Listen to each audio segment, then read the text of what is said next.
Okay, so we'll make a start. So hi everyone, welcome, good morning or good afternoon, depending on where you're joining us from.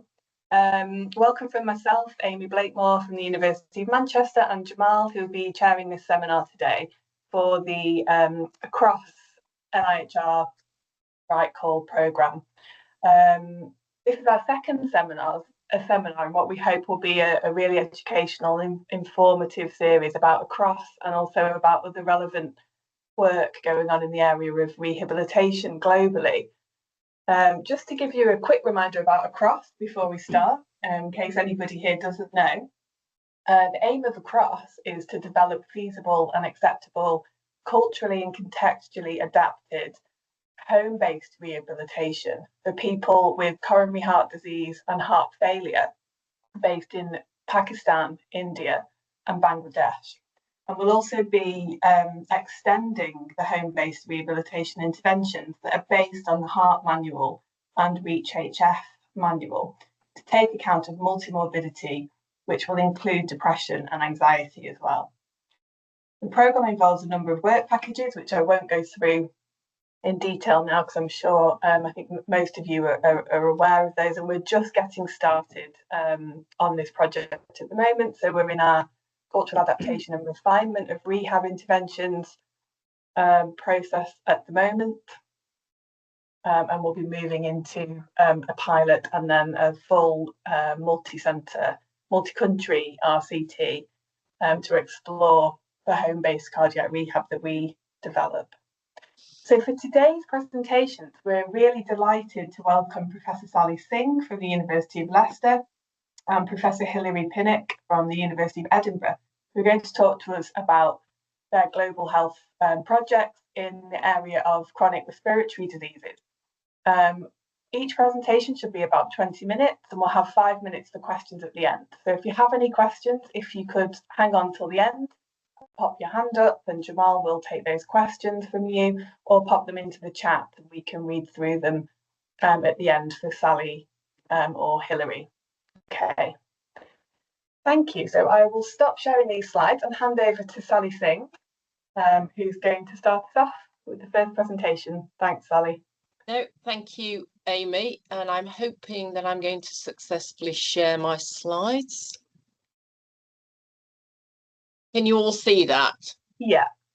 Marvellous. Well, that's a great start, isn't it? So thank you for inviting me to talk to you all today. And I think I've been involved in global projects for a number of years now, and had to live through the tortures of trying to do global research during the pandemic as well.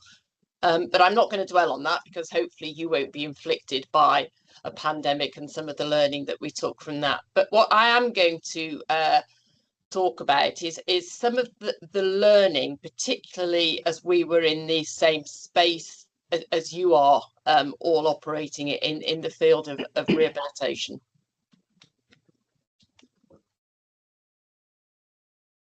Right, so whilst this is marvellous, it's not there we go, next slide. So this isn't a quiz. I'm not going to ask you what these flags all represent, but needless to say, they are very closely aligned with some of the areas that you'll be working in as part of your Across team. So we have our key partners in this for our first round of funding were India, Sri Lanka, Uganda and Kyrgyzstan. And for those of you that are not familiar with the flag of Kyrgyzstan, it's bottom right, and it's an aerial view of a yurt, which is their sort of traditional home. So next time you're in a pub quiz, you'll be laughing.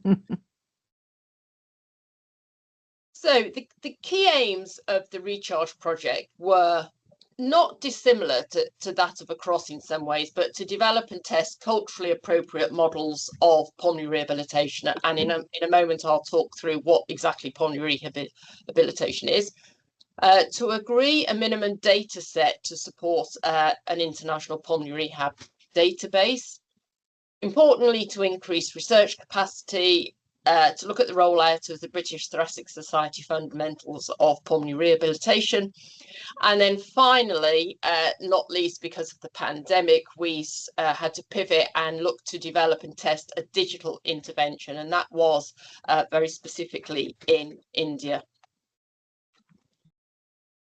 So the key part of our programme was really embedding culture or local culture into our rehabilitation programmes that you would hopefully would make the programme more acceptable and ultimately therefore more effective. And these are just some of the examples of areas that we picked up on. You might imagine that singing and dancing was very popular. And that would complement the sort of standard aspects of pulmonary rehabilitation. And in the middle, you can see somebody doing yoga, which is no great surprise that is really popular in Southeast Asia and culturally a very acceptable partner to a rehabilitation style intervention.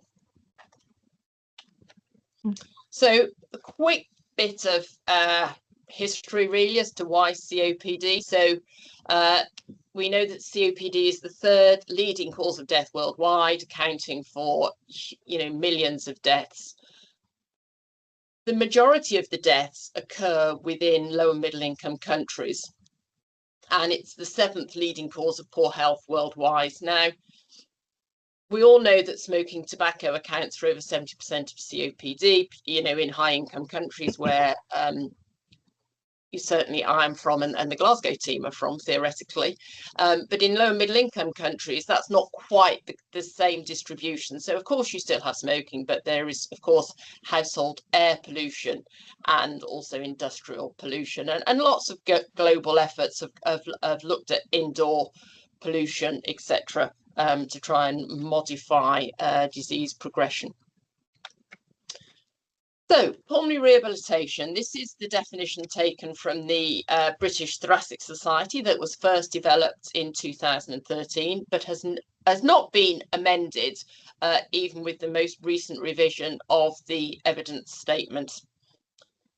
So you can see from the pictures across the bottom that conceptually it doesn't look that different to cardiac rehab. It's this multidisciplinary package of care that has a focus on individually prescribed and progressed exercise with a package of education aimed to optimise an individual's physical and social performance and independence. Now, clearly this is the definition for pulmonary rehab, but I would suggest that the definition for cardiac rehab is actually not that different. So structurally, in high-income countries, pulmonary rehabilitation is very similar in principle to cardiac rehabilitation.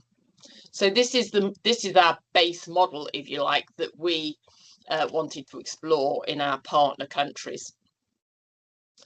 So the key components we've just talked about, but it's focused on aerobic exercise training and resistance training. And this really plays to Hilary's title of deconditioning chronic respiratory disease, because that's what, it is the real treatable trait, if you like, in this population.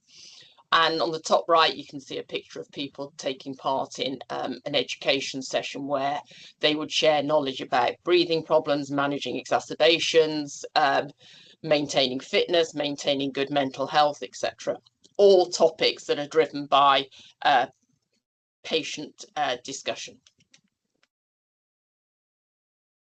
So we also know that rehabilitation is a strategic priority for the World Health Organization, and I was lucky enough to take part in this initiative, and I suspect you're all familiar or should be familiar with the packages of intervention, particularly module 4, which specifically covers cardiopulmonary conditions. So it's talking about universal access and sustainable goals.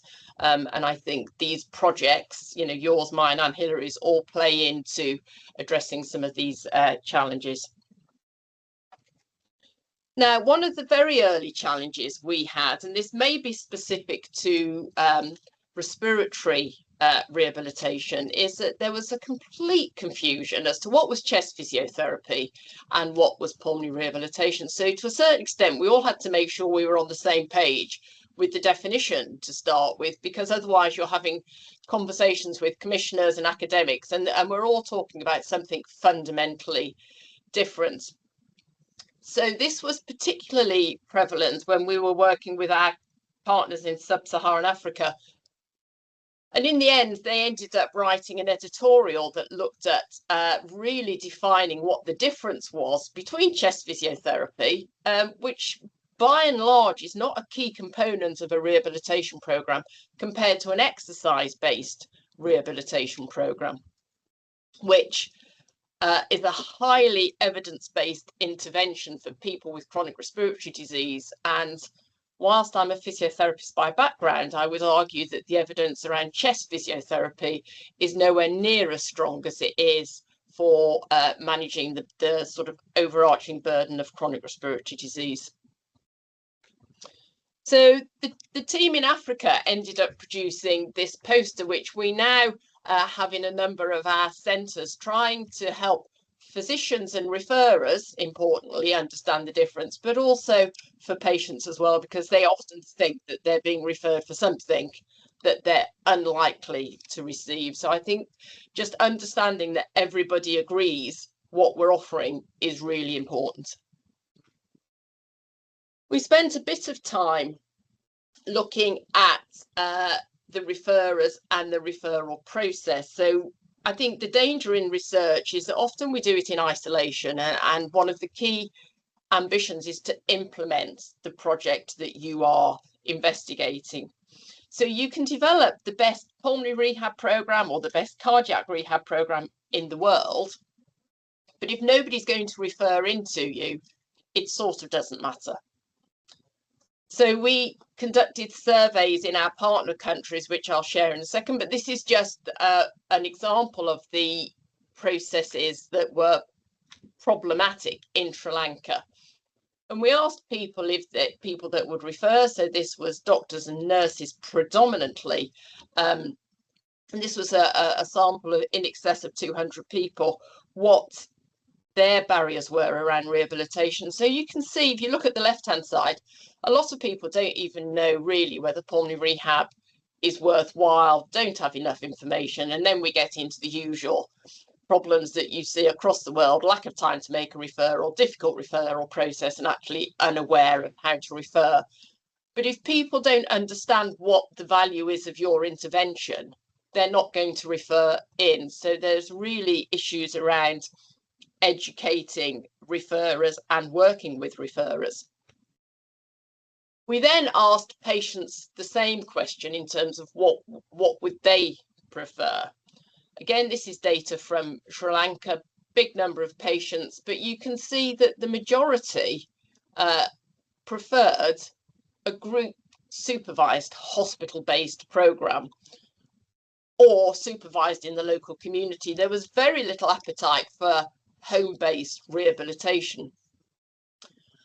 And I was staggered by this, because I think if you ask a UK population what time they're willing to invest in a rehab intervention, we probably wouldn't get the answers that we did from the patients in Sri Lanka. But you can see that, you know, 40% of people were happy to invest, well, theoretically, 1 to 2 hours a day in their rehab program, which is certainly not our experience in the UK. So it is worth understanding the referral process, barriers to that, and what is acceptable to the population that you are working with. Now, when we looked in India, we had a very different response, in that most people, if we look on the left-hand side, most people, which is the blue bar, would prefer a home digitally based program or a home and manual based program, which is the red bar. Very few wanted to pursue the idea of a group based intervention, either in a community or a hospital. This is at direct odds, it looks like a mirror image almost, doesn't it, of our experience in the UK, where again, a bit like Sri Lanka, most people want to be in a group environment. So it's really important to understand the population and the population requirements. And this may be very simply related to the challenges of travelling in some of these cities in India and other parts of the world. But you have to understand what the service users' preferences are. And clearly we spent what seemed like forever discussing with people what good looked like. But I think that ultimately it paid off. And I'm not really going to talk to you today about the results of our studies, but actually the process that we went through to get the results for our studies, which I think overall were pretty positive. But pre-pandemic, lots of visits out, lots of discussion, lots of subsequent Zoom calls, web-based calls to try and understand what good looked like for the providers and the patients. We also did qualitative interviews and focus groups, and this was really, well, lots of it was interesting, but this was fascinating because qualitative research hadn't really been embedded in research processes, particularly in Kyrgyzstan. So we had photographs were sent back to us where the doctor was in their white coat, and over the other side of the desk was the patient, you know, being asked all of the questions in the context of qualitative research. So there was this real hierarchy that we observed, and we had to work with teams to try and soften the environment that they were working in. One of the really interesting things that came out of these interviews was what might be included in the intervention. And I think most people outwardly would have suggested singing and dancing as potentially important adjuncts to a rehab program. But actually, because we were working with a post-TB lung disease population and they were younger, they all wanted an element of volleyball in the program, which completely floored us. But, you know, we had no idea where that came from, but it's a very popular sport in Kyrgyzstan. So I think it just, for us, really proved the value of talking to people to maximise the chance of success of the intervention. We also did the same in Sri Lanka, but that was absolutely music and dance based. And they, interestingly, commissioned somebody to write a song about pulmonary rehab that they would practice in terms of breathing control and a community activity within the context of their rehabilitation program. And I just put this up because I think this demonstrates it's worth the effort of doing this in terms of uptake and completion. There was a study that was conducted loosely linked to our group in Jaffna, which is North Sri Lanka, where they literally cut and pasted a UK model of rehab into their setting. And they had, you know, single figure completion percentages. So we were quite pleased when we looked at our feasibility data that uptake and completion was much higher in a culturally adapted program in a compared to, you know, particularly when we compared it to a non-culturally adapted program in the same country, albeit a few hundred miles apart. So the sort of big projects that we did as part of Recharge were the randomised controlled trials in post-TB lung disease, which is really a new area of exploration for pulmonary rehab. The logic dictates that it would work just as well in post-TB lung disease as it might in chronic respiratory disease, which we are more familiar with, and there is an evidence base around. I think my anxiety going into the trial was this was a younger population, and so the acceptability of rehab may be slightly different around group exercises, etc. But actually, everybody, we had a really positive outcome from this trial.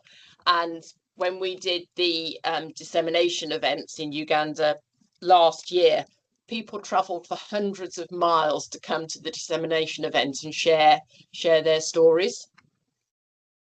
So the trial was a conventional rehabilitation programme, which is what we'd previously pre-recharge funding tested in Uganda. So it was based on a standard model, very much a walking-based programme, and the primary outcome measure was the incremental shuttle walking test, which some of you involved in pulmonary rehab will be familiar with. It is used in cardiac rehab, but it's used certainly in the UK more than the 6-minute walking test. And this is what the programme looked like. There was a centre in Uganda where patients came to, and like I said earlier, patients travelled for hours to get here, which just really surprised me. But it had a very similar format to pulmonary rehab in the UK, where there's this combination of exercise and education, resistance training, and aerobic training. And Richard, the physiotherapist on the right-hand side in the pink shirt, he came and spent quite a bit of time with us to learn how to deliver pulmonary rehab. This is the randomised controlled trial that we conducted in a post-TB population in Kyrgyzstan. Very different format, fundamentals of exercise prescription, but enhanced with dancing and singing. And I don't know, Hilary, whether you've seen the national dance in Kyrgyzstan, but it is a sight to behold and something that I think Westerners find almost impossible to replicate. Just 2 minutes left, Sally. Sorry? Just 2 minutes left. Yep, okay. And then this is just an overview of our digital package that we were sort of forced into developing in India. We integrated it with yoga, and you can see here, well, probably not obviously, but it's available in Hindi and Marathi. But again, fundamentals of walking, but integrated with yoga. So just to summarise, hopefully in time, that pulmonary rehab is a high value intervention, and obviously you would say exactly the same for cardiac rehab. We need to develop it in low and middle income countries. But I think Recharge has been for us an opportunity to develop alternative approaches to rehab and actually explore different disease areas that are burdensome in low and middle income countries in a way that we don't see a burden of post-TB lung disease in the UK, for an example.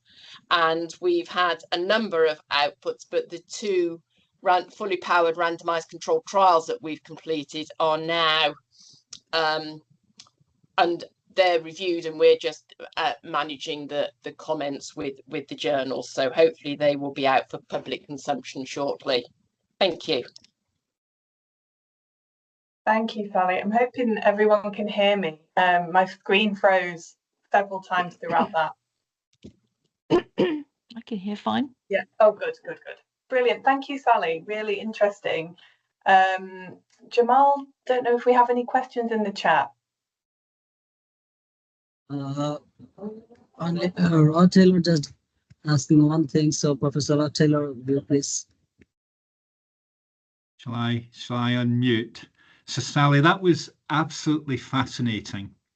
Absolutely fascinating. I hadn't realised quite the story, and yeah, where did volleyball come from? But anyway, that's a conversation for another day. So, I'm hearing from you that I think it would be very so 2 questions really. So first one is an observation. I think it would be very unwise of us to assume necessarily homogeneity, even though they're all in Southeast Asia, between India, Bangladesh and Pakistan. Every country, every culture is different. Yeah. And then the question I had also is, were the effect sizes you see, be that in Uganda or Turkmenistan, were they similar to what we might see in high income countries? Were we just as effective? So just a couple of quick issues from me. Thank you. Yeah. So in terms of effect size, they were similar, and I was really anxious in the post-TB lung disease community because they were younger. I'd slightly assumed they would be economically productive, and therefore their exercise capacity or deconditioning would not be at the level we might see at home, because we see older people that are retired. So it was a completely different population. And the effect size was the same. And of course, the other thing that we've monitored that I didn't really talk about, but there's a subsequent paper that we looked at cost effectiveness. And obviously, if you can get people to return to work, that is perhaps an added benefit that we don't realise quite as much in the UK, in a high income country where the age of people is post-retirement rather than working age. So I was just looking at the paper, the digital paper, and the qualitative data talks about people that were farmers and were illiterate, but people that were farmers were able to go back to work and be economically productive. So I think there's sort of hidden, unexpected benefits. And I was thrilled that the post-TB cohorts or trials were as effective, because I was anxious going into it that they would have high exercise capacity, they would have to go to work, but that wasn't quite what we saw. The other aspect that we saw in post-TB lung disease is stigma, which we don't confront necessarily in high income countries, but when we did the qualitative work, particularly in Kyrgyzstan, because they're a young population, they felt very marginalized because they'd had this infectious events and were marginalized by community. So we were able to discuss that as well. Thank so you, lots Sally. of sort of hidden benefits. Yeah, very interesting. Thank you. Any other questions for Sally? I just had one, Sally, if you don't mind. Just around the term rehabilitation, and I wondered if you had any data from perhaps the qualitative about how patients felt about the name rehabilitation, how they understood it. Because I think that's something we're finding in our work in the UK with the South Asian population, is that there's a real misconception about what rehabilitation means, and that it might involve going to stay away somewhere similar to kind of drug or alcohol rehab, for example. This is such an old chestnut, isn't it? And those of us that have been working in rehab will know that for the last, well, my lifetime, people have been discussing problems with the terminology. Now, I think, people get around it by calling their program something different, but in the background, when we go to the literature, we are all still referring to it as cardiac rehab, pulmonary rehab, etc. And we had real problems with that, but when we did the surveys, we had to talk about the benefits of rehab and what the commitment was potentially, rather than the definition per se. Yeah.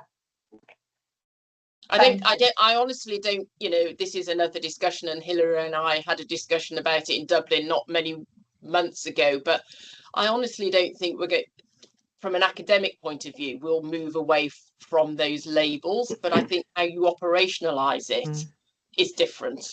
Yeah, thank you.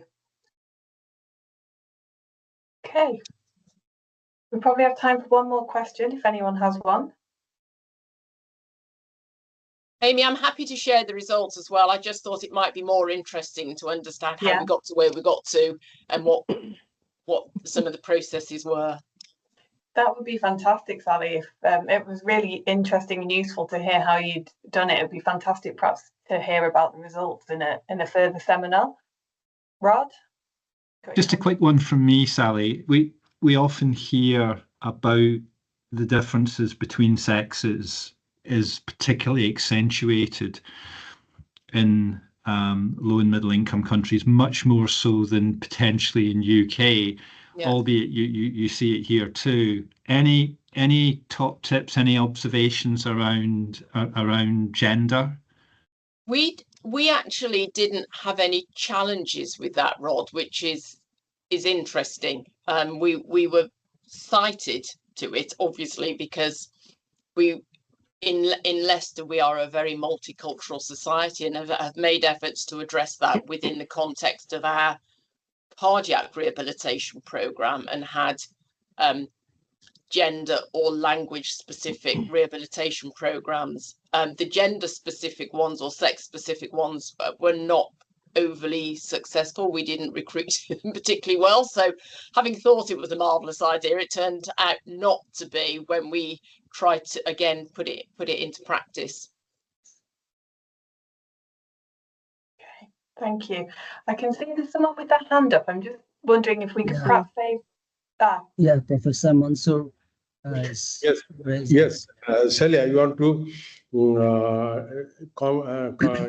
that is add on your comment that regarding the gender differentiation in our setting. I'm working in Bangladesh, so here I don't find any gender difference, because both the male and female are equally interested to attend the pulmonary rehabilitation. And another experience I want to share, that we are currently running a program that is PuRE study. So far 53 patients I have given the pulmonary rehabilitation, and actually our people's and professionals' perception regarding pulmonary rehabilitation was only chest physiotherapy. But when we are providing the pulmonary rehabilitation, a complete structured pulmonary rehabilitation, then views is changing from the both from the patient and also for the professionals. And patients are now more interested to come here, because they have seen some patients after getting full course of pulmonary rehabilitation, they are able to work now. They can join their work. So people are coming to me and they are telling, no, I will not do home base, I will do here. Even those we have recruited in home, they want to come here for pulmonary rehabilitation. So this is really effective, really effective. Thank you very much. Thank you, Mansoor. Thank you, Sally, again. Thank you for that really interesting presentation. And we're going to move on now to hear from Professor Hilary Pinnock from the University of Edinburgh, who's going to talk to us about the PuRE trial, and we'll have some more time for questions at the end of Hilary's presentation. Thank you. And share your slides. I apologise, I can't, my internet is a bit in and out, so I can't see anything much or anybody, but hopefully that's not quite worked. Let me try again. I'm sorry, I'm having technical problems as well. I think, yeah. Apparently it's Storm Amy today, so it's probably oh, I see. Yeah. I think maybe it's this one. Yes, that's better. I am sorry to have got the wrong one there. Let's see if we can make it work. And you should now see my screen, I hope. So I'm going to pick up on an awful lot of these themes. In fact, at one point I thought, Sally, you could probably have, I could have cut my talk and you could have delivered it as well, because we're finding the same things. And maybe that's a good thing. Yeah. I am taking a slightly different perspective, however, in terms of how I deliver this. It's the same story in a way, but I thought one of the suggestions was that we might think about the learnings from global pulmonary rehabilitation initiatives. So I am taking the view about learnings, and as you will discover, most of the learnings are mine. So the first learning was how crucially important the team is. This is absolutely not my project, it is a team project. And I've just listed the people who were all co-authors on the funding application for the PuRE trial. But of course, behind them are all the therapists and many other people. This is truly a team effort. And it's lovely to see Mansoor here from Bangladesh, because he was very much part of this team. And you will see that there are PhD students in that team, a very broad range of people. So the first learning is, don't even think about this sort of work unless you want to be a team player and listen and learn from everybody else. And that team actually starts with an even bigger team in terms of the story. You have to have a beginning. the team that we started with was actually the Respire team. Now, Respire is a global health research unit on respiratory health, so much broader than pulmonary rehabilitation. It has themes of work around infectious diseases. It has themes of work around air quality, but also the non-communicable disease program that I co-led with colleagues. So Respire has 7 partners now. We started with 4 in the first round of Respire, and that was Bangladesh, India, Pakistan and Malaysia. And joining us for the second round of Respire has been Bhutan, Sri Lanka and Indonesia. So we did the big team, and there we all are in Sabah only a few weeks ago, sharing our findings and and sharing the enthusiasm and just talking and listening to each other. I wanted to highlight our vision when we started. This goes back to 2017 now, and we wrote this down, and I don't think any of us really realised how we'd managed to make this happen. The aim was to work in partnership. And if you look at the 4 bullets, the word that appears most often is local. And it is around supporting local development in many ways, both clinically and academically. The focus is on implementation, but it's around local adaptation of interventions, and importantly, the research driven by the problems that are identified by the local communities. And we had the luxury when we started this, it was a very hurried grant call. We had about a month and a half to write the application, and they actually awarded it we started it officially 2 months before we even knew we'd got it. It was that sort of process, and as a result, we started with a fairly open, a blank sheet of paper. We said the sort of things we wanted to do, but basically we went to the communities and said our partners and say, what do you want to do? And therefore, what we had was 60 in the non-communicable disease group. We had something like 60 different projects small projects that we funded, feasibility work, which have gradually coalesced into some overarching themes, one of which is pulmonary rehabilitation. The story, this starts just after this Cochrane review was published, which says very firmly that pulmonary rehabilitation works. It said it was so sure that it worked that we didn't need any more trials. There was a little caveat that maybe there were other contexts where it was important to continue exploring it, but it really was very clear that pulmonary rehabilitation works. So that was what was in my head when Mansoor, who is from Bangladesh, on this call, came to me and said, I want to find out if it works in Bangladesh. He pointed out to me what I hadn't really taken on board, which is that the evidence was almost all from high-income settings and typically in a single disease. A specific disease, and he pointed out some of the challenges of that.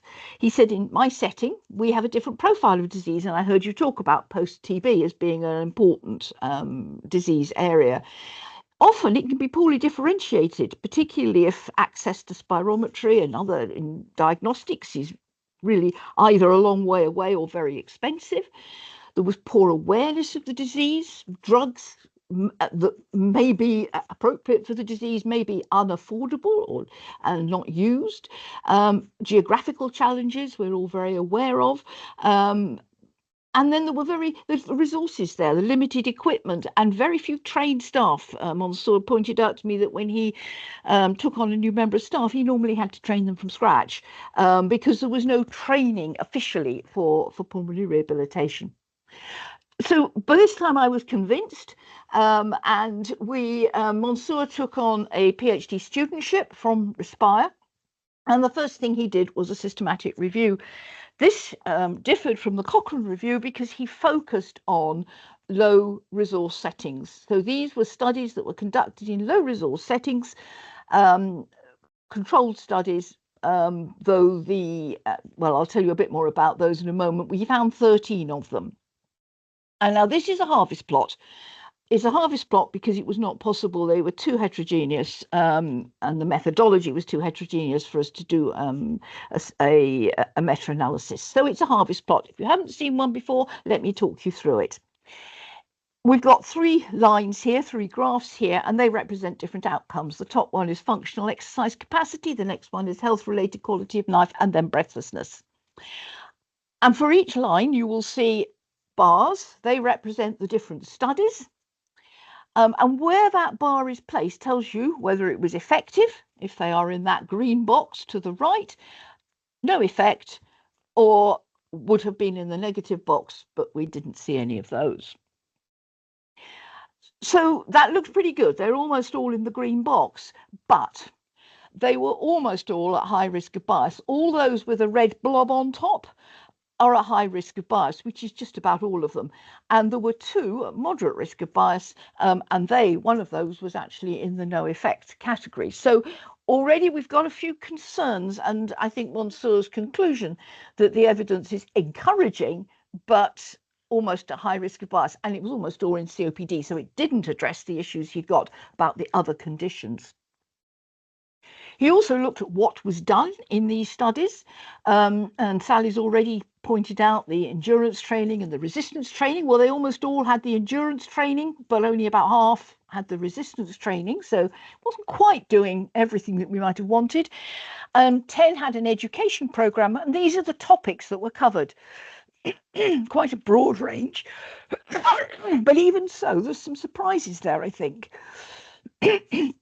Smoking cessation may be slightly less important, given that there are other air quality problems and other causes in lower middle income countries, but only 2 had a smoking cessation education component to it.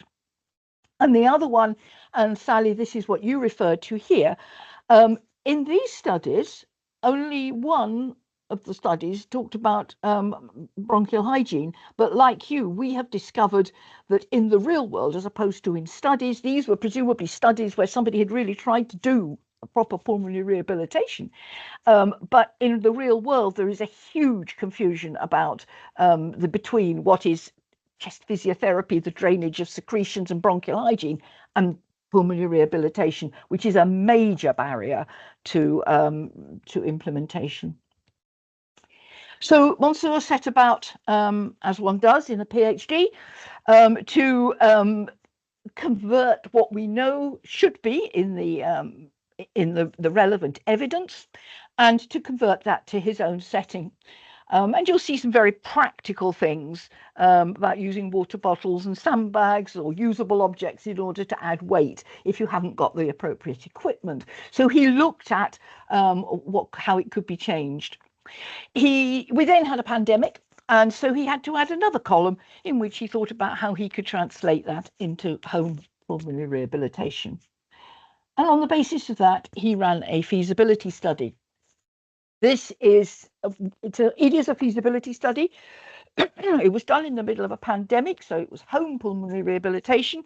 And of the 50, I think it was 50 patients whom he recruited, only 38 were reassessed at the end, largely because of movement restriction orders, which meant that they couldn't be brought in to travel to be assessed at the end. So each of these lines on the chart is a patient. We've not done summary statistics and statistical analysis, given the fact that this was never intended to demonstrate effectiveness. So what we've got here are individual patients. The ones in green improved their endurance shuttle walking test beyond the minimum clinically important difference. Those in yellow changed, but not outside the clinically important difference. And then we had, in this case, Mansour used the CAT score. And basically that, you could say almost everybody improved their CAT score, with 2 or 3 that didn't. But on the whole, most patients on an individual basis improved, which was really encouraging. And on the basis of that feasibility study, by this time, the rest of the Respire teams were getting really interested in all that Mansour was doing, telling them about. And really enthused by that, we had 3 more feasibility studies that we were able to fund. 2 were in India, in Vellore and Pune, and 1 was in Malaysia. Malaysia is different because it's the 2 Indian ones set up pulmonary rehabilitation units specifically in order to do the feasibility study. In Malaysia, they have a very sophisticated rehabilitation centre in their tertiary referral hospital, though they didn't really do a full pulmonary rehabilitation programme. So different contexts. So with all this information, we thought it was time to think about a trial and designing a trial. And we did this together. This was a co-design process. You talked about lots of meetings, Sally. I really have lost count, but by the time we had to go through 2 processes because of funding cuts and problems, and a pandemic, but eventually we must have had 50 meetings. I mean, it was a really lot of meetings in order to co-design this. And I genuinely believe we did achieve that. And the enthusiasm and the commitment to the trial, I think, my learning here is that if you put the time and effort in at that point, the enthusiasm and the commitment is really there. It's their trial, absolutely not mine. So what were we aiming to do? Well, these were our research questions. So in people with chronic respiratory disease, importantly, very broad, because we recognised that they weren't always as well differentiated as they might be. And it seems inappropriate to exclude somebody because they can't afford the sophisticated investigations that might, in a UK context or a high income context, might be expected. So it didn't matter if it was a clinically appropriate respiratory disease, that was fine, though in reality most have had at least spirometry and a chest x-ray. Compared to usual care, now that's a challenge, very varied from one centre to another, and we talked about this a lot, about defining usual care and that we mustn't change that for the trial, which was a big danger.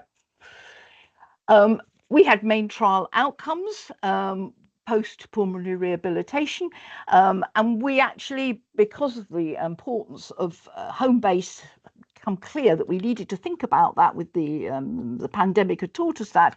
We actually have 3 arms: centre-based, home-based and a usual care group. We thought about sustainability. Only at 6 months, it would have been good to make it longer, but trials cost money, and that was the limit that we could go to for the in the budgeting. But at least sustainability at 6 months.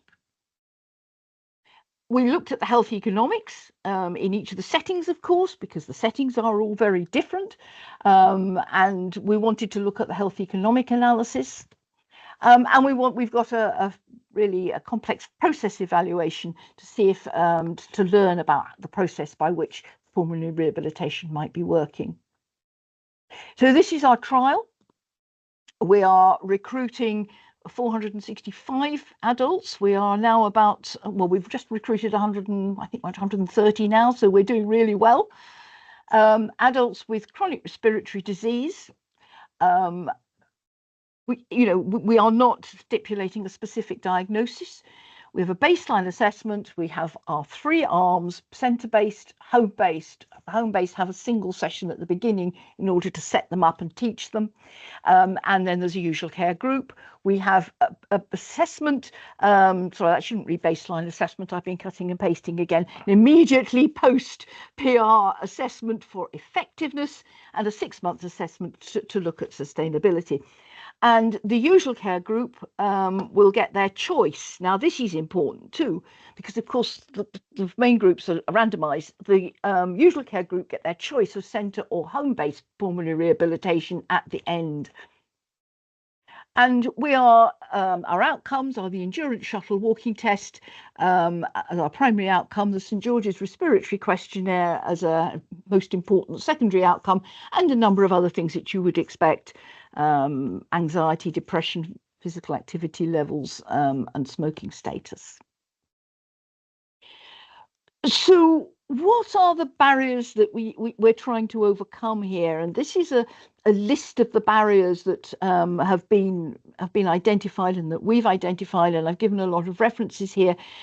But the profile of disease, the limited health literacy, we hand out information leaflets. I'm not sure people in the UK read them, but if literacy is a problem, then there's no possibility of even thinking about reading them. So some of the really challenging things, geographical problems, and overcoming those. Misconceptions: it's only a cough. I don't have any disease like blood pressure, diabetes, but chronic obstructive pulmonary disease isn't a disease, it's just a symptom. And why mask me to exercise? Because that's making my breathlessness worse. My symptom, my problem is breathlessness, and you're wanting me to exercise. Overcoming those, we looked at awareness campaigns. These pictures come from CMC Valor, but awareness campaigns, how we can encourage people to in the community to be interested in their respiratory health. We had stakeholder engagement meetings where we talked with our colleagues as to what how they felt about this initiative. We talked about professional training and what was needed, and we've done a lot of work on that. And we've thought about the people, the frontline workers, ASHA workers, community health workers. Just 3 Geography. minutes left, Hilary. Okay, yes, I'm nearly there. Geography, time, transport are all challenges. How could I attend a centre programme when I'm 75 kilometres from the rehabilitation centre? So we try to think about all these types of practical issues. And we know that home-based PR can be efficient. We did a systematic review on that, and using telerehabilitation to overcome the barriers. And we found that actually could achieve very similar results. These are the pictures of the various centres, which range from a very major centre, but also to the rural centres. So we wanted to overcome those barriers with home delivery. And what we found in our systematic review, that actually you could overcome those. Home-based could be more effective than usual care, but it could also be similar to centre-based. So on the basis of that, we felt very confident in including a home group. Practical challenges. We planned to supervise the programme over a video call, but of course that was challenging, where the facilities, the internet connections weren't good enough. And in most cases, one of our providers pointed out this had to be turned to an audio call. And in many low resource communities, there was a significant gender gap there, in that the one mobile phone is owned by the man in the family, and that caused some gender problems. So what were our learnings then from the PuRE work so far? We are only we've recruited nearly a third of our participants in the trial, so I can't tell you that yet. But what were our learnings from all our preliminary work? You can tailor pulmonary rehabilitation to available resources, but think about the context, because the context is really important, and you need to work within the context. Listen to the local challenges and build on those with addressing the local needs and the local questions. Low and middle income countries get lumped together, but they are absolutely not all the same. There is huge diversity within the countries, never mind between countries, and it's the local context that really matters. And share the learning, work with the team. We worked with this team right from the ideas to the design to the delivery, and it does really, I hope Mansour, who's clearly part of the team, agrees with me, but it does really feel like a collegiate effort. So thank you for listening. A few of our learnings from the PuRE programme of work, and I hope it's of interest. Look forward to your comments. Fantastic. Thank you, Hilary. Really interesting. Thank you. Let's open for any questions for Hilary. I'm not sure if I can see if people are raising their hands. Jamal, I don't know if you can see. No one's got their hands up, but Rod's got some questions in the chat. One question is from Rod, that maybe directly to Mansour, Professor Mansour, but maybe anybody can ask. Like, can you combine the men and women for pulmonary rehab in your settings, or how? Sorry, John, can you repeat the question, please? So the question, Mansour, we often hear that it's culturally, although we can provide rehab for men and women, putting them in the same rehab session at the same time can be an issue. has that been a problem necessarily with your experience so far, or has My that been experience something? is that it is not always. It's not always. There are some ladies, those who are very conservative. We can guess, we can understand, and we arrange their exercise separately. There are some ladies, they are working with because most of the people here are old men and old ladies. They are not much that is sensitive on that side. But young ladies or older, they are sensitive. We have to separate them. Mm. And one of the things about the PuRE trial is that it is really as pragmatic as it can be within the constraints of a trial. So if Mansour wanted single-sex groups, that's absolutely fine. And if and I think in fact that's your approach in other cultures, because we have obviously different cultures here. If they wanted to combine the sexes, that was also fine. This was really, really as pragmatic as you could get a trial to be, I think, within the constraints of a trial. Hilary, that's really, really useful. Could I very quickly pick up on that, Amy and Jamal? So across similarly, I think we are going to need to be pragmatic and pivot. So two things I picked up from looking at your trial design, Hilary. One is that you had two active rehab groups. You had a centre group and a home group. I'm very interested, was that pre-specified? Did that come out of the stakeholder work? What was the motivation for doing that? And then secondly, again, a trial design. You emphasised the importance of context. Is your design for all countries to recruit to the single trial and you'll analyse it in one? Or are the countries running the trial effectively as a master protocol where you'll then pull them separately but analyse them initially on their own? The primary analysis is combining all of them. So we the primary analysis, but we will also we have got the power in some of our outcomes to look at individual countries, but the primary analysis is across all the countries, and they are running to the same protocol, obviously, really, but we've got, because this is really as pragmatic as it could be, adaptations are expected, provided that the key, the same number of sessions, for example. But if one centre wanted to use a slightly different exercise programme, or they obviously would tailor their education programme. So there was a degree of flexibility within the protocol. So yes, we are going across all the countries. We've got 4 centres. And they are all different. So yes, we are combining it as one trial, but within that, because it's as pragmatic as it could be, we're allowing quite a bit of leeway as long as the key components are delivered, if that makes sense. And in fact, of the 3 settings, I think it's probably the Malaysian one that is the most different. As you might expect. But they are all working to the same protocol. I mean, the one about men and women I've just seen come up in the sessions. Mansour, you will need to answer that question. I mean, that's the sort of thing we haven't even begun to specify. It's entirely up to the centre whether they combine men and women or separate sessions. Yeah.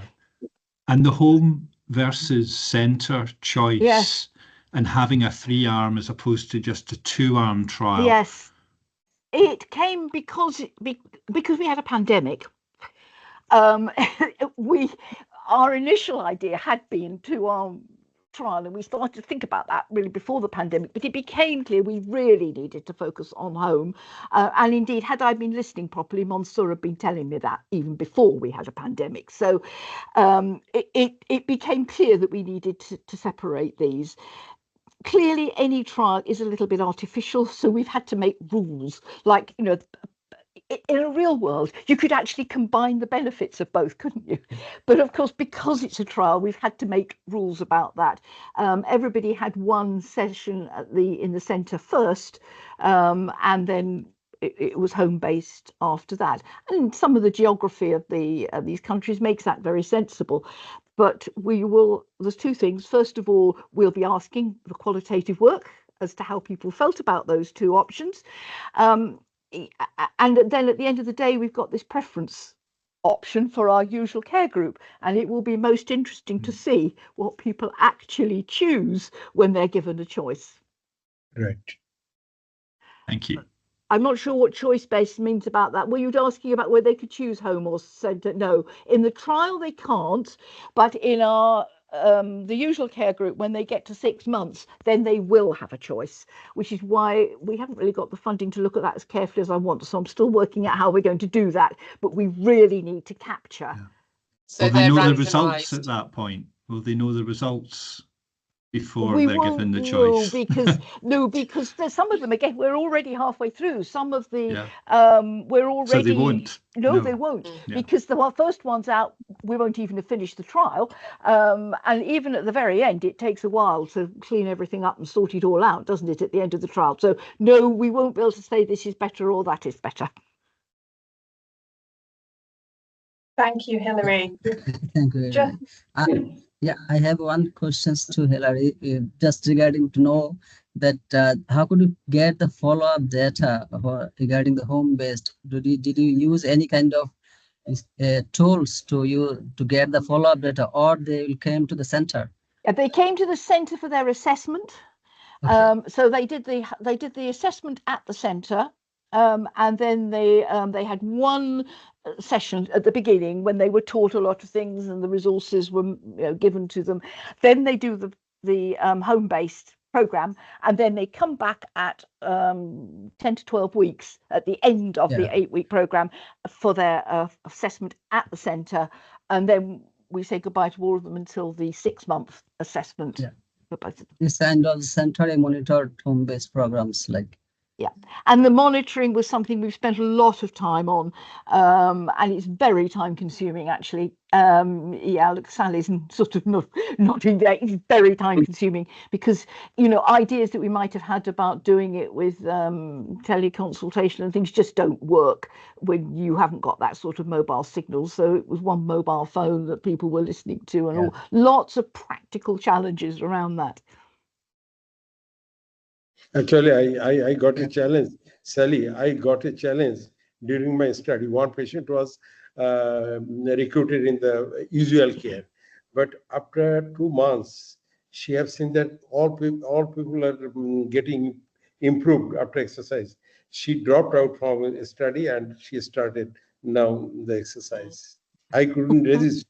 I tried to manage, but she told no, I like it. Yeah.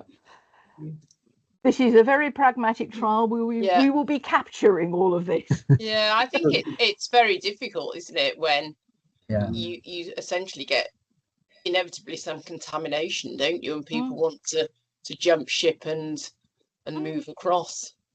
But there will be some, I guess, who will have jumped ship from the centre-based because of the practicalities of getting to the centre, and who will have jumped, if you like, in other ways. So we're just recording all of this, I think, is all you could say, keeping very close notes on what's happening. Yeah. Yeah, thank you so much. And really, that's a very wonderful discussions, actually. So we are going to address the ACROS project here in Bangladesh and also next India and Pakistan. So it's eye-opening for us to learn lots of things. Yeah, thank you so much. It's a pleasure. Thank you for asking us. See you next week, Hilary. Okay. Take care. Bye. Bye. Bye.